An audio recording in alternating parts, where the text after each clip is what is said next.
Hey everyone, this is Jen and you're watching BPD Woman. On this channel, you will learn how to more effectively live and manage with your borderline personality disorder or your complex post-traumatic stress disorder, or you will learn to live more effectively and obtain what you want if you consider yourself a highly sensitive person or someone who has emotional dysregulation issues. My goal is to share my experience, thoughts on the matter, the research that I have researched, the DBT classes I've attended, which have been about a half dozen, and to share with you the nuances of living with a disorder for the last 30 years. Hello, they're all here. Living with a disorder for the last 30 years and being diagnosed for the last 20. My aim is to help you achieve your goals, no matter what they are. While I am not a therapist or a psychologist, I can answer one question that most of those folks, almost all of those folks, cannot answer, which is, what is it like to live with borderline personality disorder? And on this channel, you will find nuances and answers and insights that your therapist is probably not able to tap into. Because why? Because they don't actually live and breathe this disorder every day, do they? I offer positive solution-based insights and approaches to recovery. So no blaming, no shaming, no judging. And if you are a family member or an interested party, such as a coworker or just someone who's interested in mental health topics, or you want to support a loved one with one of the 3 disorders that I've mentioned, you're also in the right place. And there is a playlist just for you entitled Vids for the Family, Tools Just for You. If that all sounds good to you, would you please hit subscribe and that bell below? I produce generally about 1 to maybe 3, sometimes up to 5 videos per week, and I'd love you to see every one. So let's get going. I want to talk today about confidence, but in a very specific realm, and that is quiet confidence. And so that's the subject of today's rather kind of shorter video than I'm used to doing. We'll try to keep this to about 15 minutes. Quiet confidence. And what does that mean? Well, if you have BPD or CPTSD, or you struggle with asserting yourself or asking for what you want, and by the way, I've made several videos about asking for what you want. I believe the video is called Am I Allowed? So check that out if you have trouble asking for what you need. But if you have trouble asking for what you need, and if you've come from a lifelong of invalidation, people haven't listened to you, they've dismissed you, oh, that didn't happen, we didn't abuse you, I'm sorry you feel that way, shh, I don't want to hear you, shh, I don't want to hear you. If you go through that for years and years, and sometimes decades and decades, if you live, with your family that long, you probably have been chipped away at your own self-confidence. And it's like hard for you to even trust what you feel. And then of course, it's hard for you to ask for what you want. And of course, that means that you don't have or are not instilled with much inner confidence. And so that leads to a lot of self-doubt. That allows for other people's opinions to become more valuable than your own opinions. You may find yourself asking questions like, do they like me? Do they like me? Are they my friend? Am I worried about it? Rather than, do I like them? Do I like being friends with them? Which is another video I made. It's called Why Am I Friends with People That I Don't Like? And it's tied into this idea of people just invalidate you for so long that anybody that validates you or anybody that shows interest, you will, I don't want to say glom on, but you'll welcome them into your life and you'll give them a passport into your soul.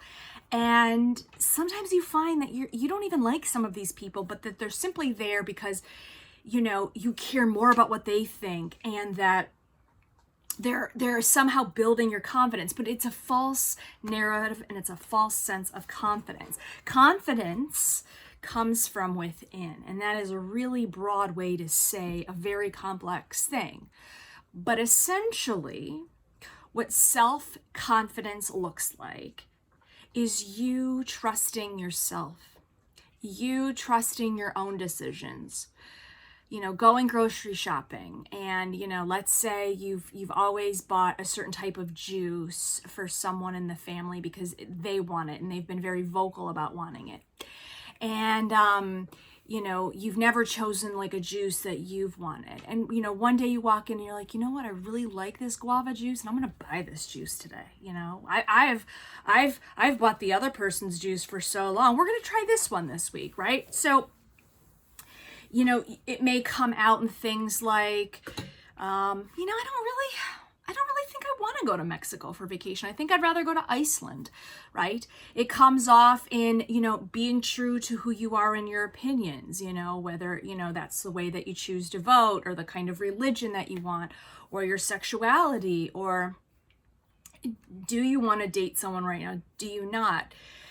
And having those decisions and thoughts and ideas and not flip-flopping on them, meaning that you don't change them because someone else might oppose them. And that's another video I've done, which is called the flip-flop game. And if you have low self-esteem, or if you've had trouble making your own decisions, and rightly so, you've been invalidated for so long, like you don't know what's up and what's down, then you would probably flip-flop. And flip-flopping in itself carries with it its own kind of different set of problems, such as people get the mixed message from you. You say you'll show up at one thing, but then you think about it a little bit more, and then you decide you don't want to show up, and then somebody's upset about that, rightfully so, perhaps. You may tell, people may be counting on you to go on vacation with them, and you agree and they've secured a deal based on the 4 of you going or the 3 of you going or whatever. But then at the 11th hour you think, well, I don't really, actually I'm kind of have social anxiety, I don't want to go on this vacation, I'm not really a fan of the destination. And then they get upset with you because now they're going to lose out on the group deal because you're not coming along, right? Again, that would be a justifiable reason for them to be upset. So this flip-flop, and of course then it leads to inner dysregulation in yourself, and then on top of feeling confused about what you want, you then feel bad for reversing yourself. And the way to kind of stop this from happening is, again, this quiet confidence. And so quiet confidence, like I said, can be very many things, but essentially you will know you are hitting quiet confidence when you are making decisions and feeling okay about them. And what does okay look like? For me, that looks like no butterflies in the stomach. That looks like regular breathing, sometimes even slowed breathing. That looks like me walking away and feeling not nervous and sometimes happy. That means me saying to myself something to the effect of, I did nothing wrong here, or I'm okay with this decision. That's what, for me, quiet confidence feels like. And sometimes you may make a hard decision based out of your own inner self quiet confidence, and find that it does feel a little bit awkward, or maybe you do get those butterflies. But you'll want to sit steady in the boat, and you're going to want to let that wave pass. That's a DBT skill. Just, let the emotion come and go, sort of like a tide. Like, don't get caught up in the tide. Don't ride the wave too long.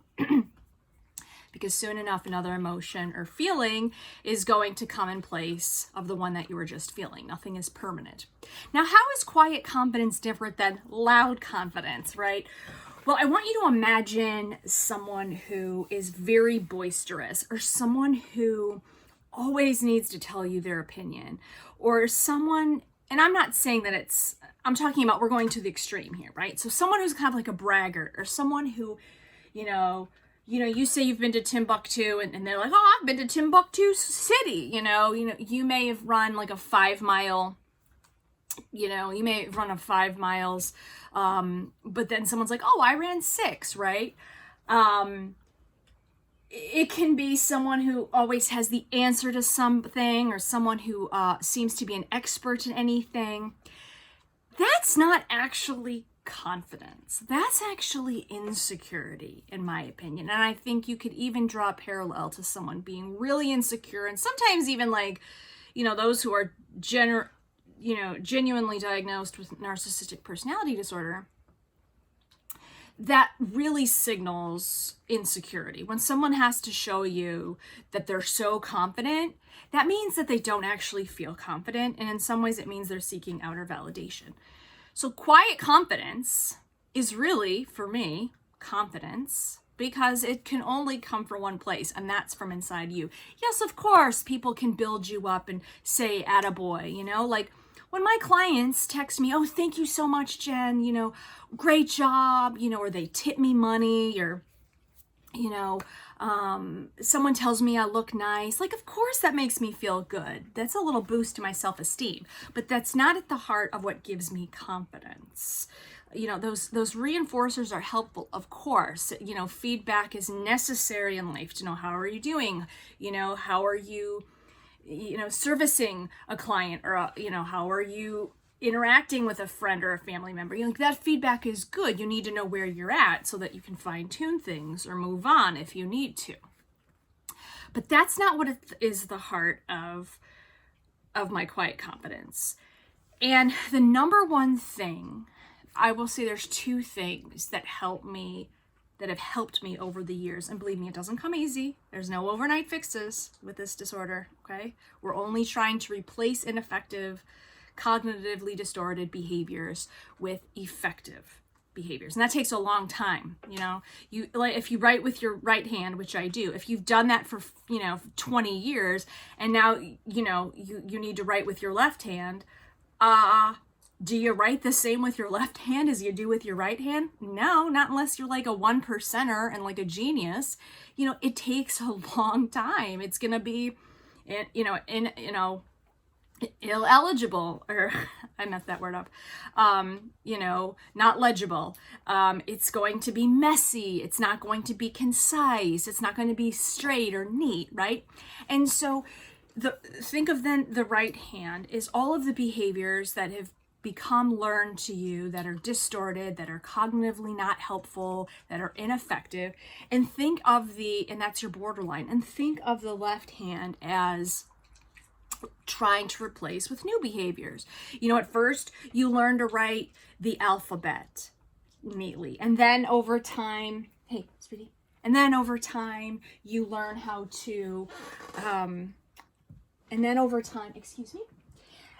time you learn how to write a sentence. And then you learn how to write a paragraph. So, okay.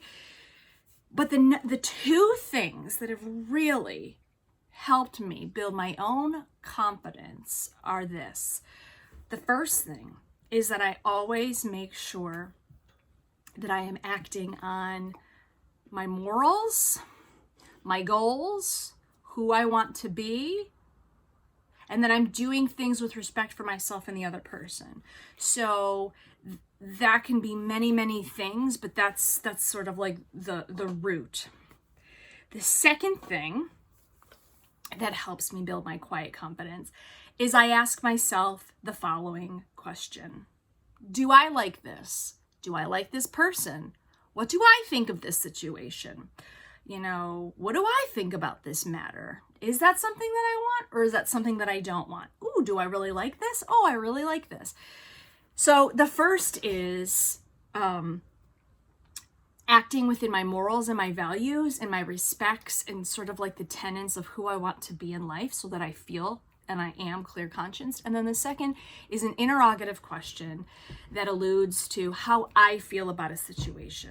And notice that it's not how I allude to how someone... So now that we've gone over the two things that I keep in mind when considering and building my own inner quiet confidence,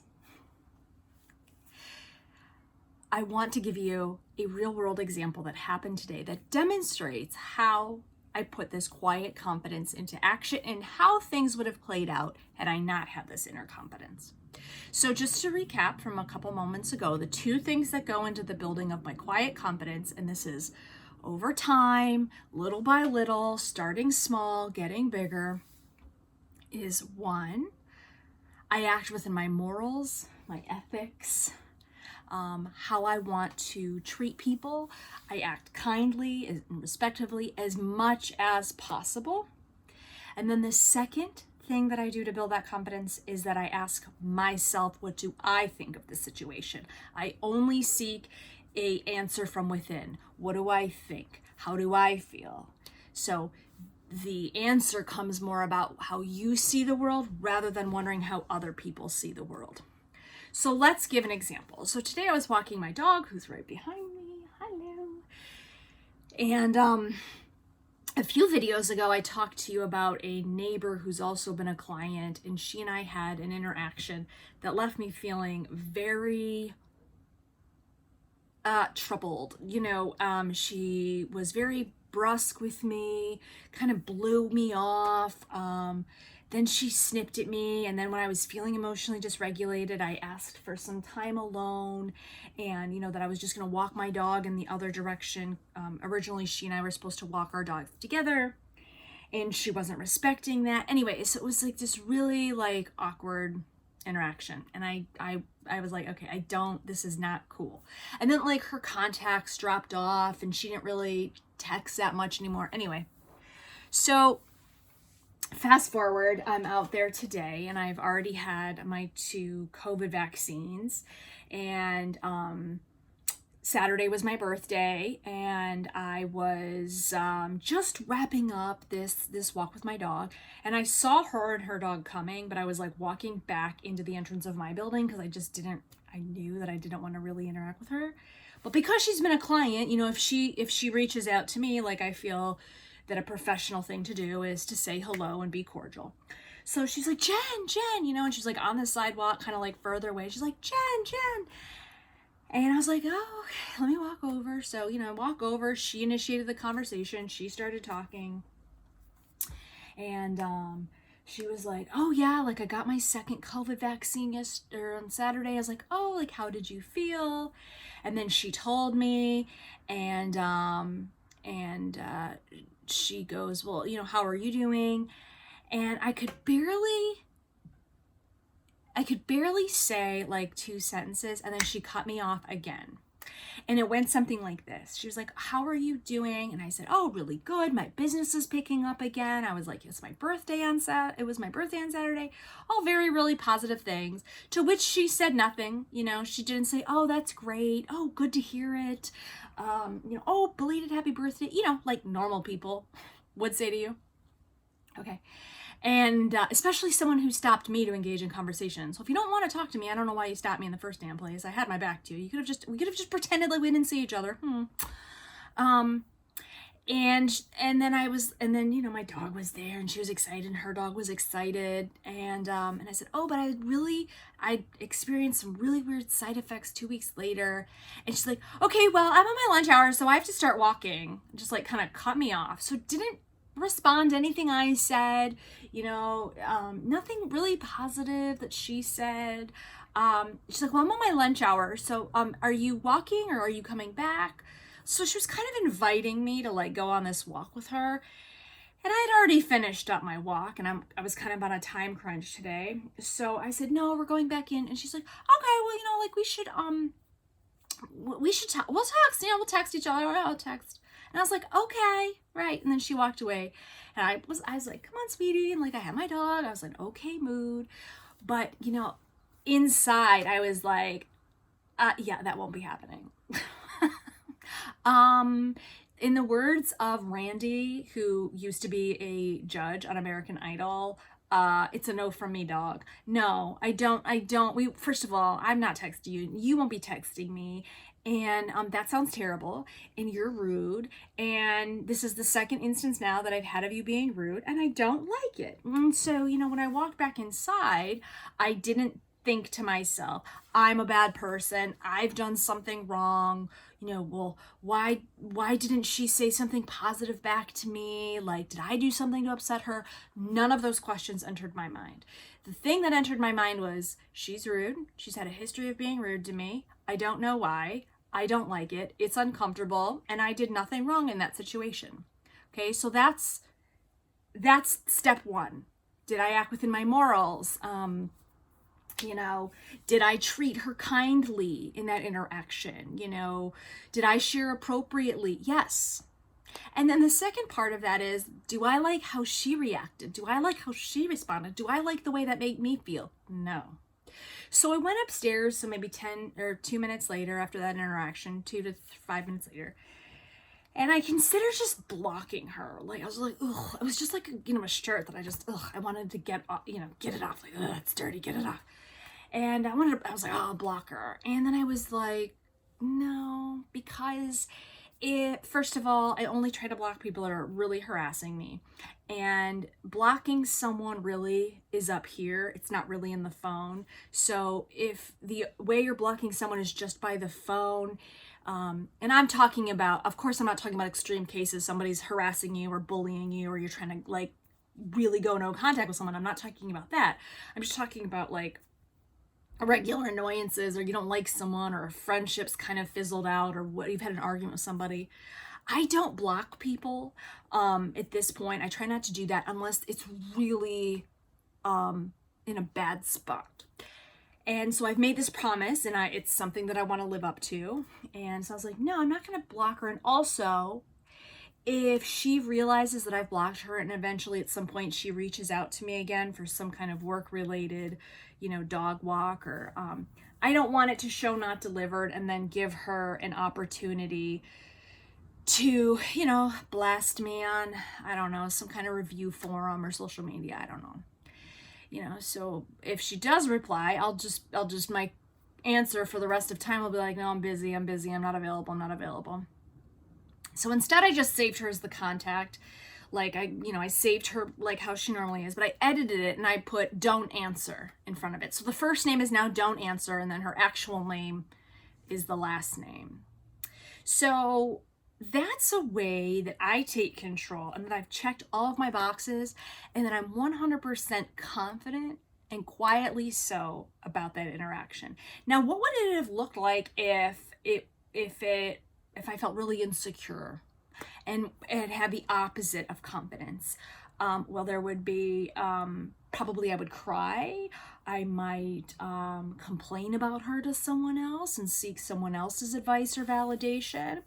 I would probably spend a lot of time reeling around in my head. What did I do wrong? What's wrong with me? Why am I unlikable? I would internalize the blame for that. I would absorb why the interaction happened, because it was all my fault. I would maybe try even harder to be friends with her, to, see that she likes me, or like test, what I call a test text, like, hi, how are you? See if she responds, and if she responds, then we're all friends. So that would be kind of the opposite, or like the dysregulated way of acting out on things. And I'm not saying that I haven't done that, and I'm not saying that I haven't done that a lot, and I'm not saying that I don't do that sometimes still.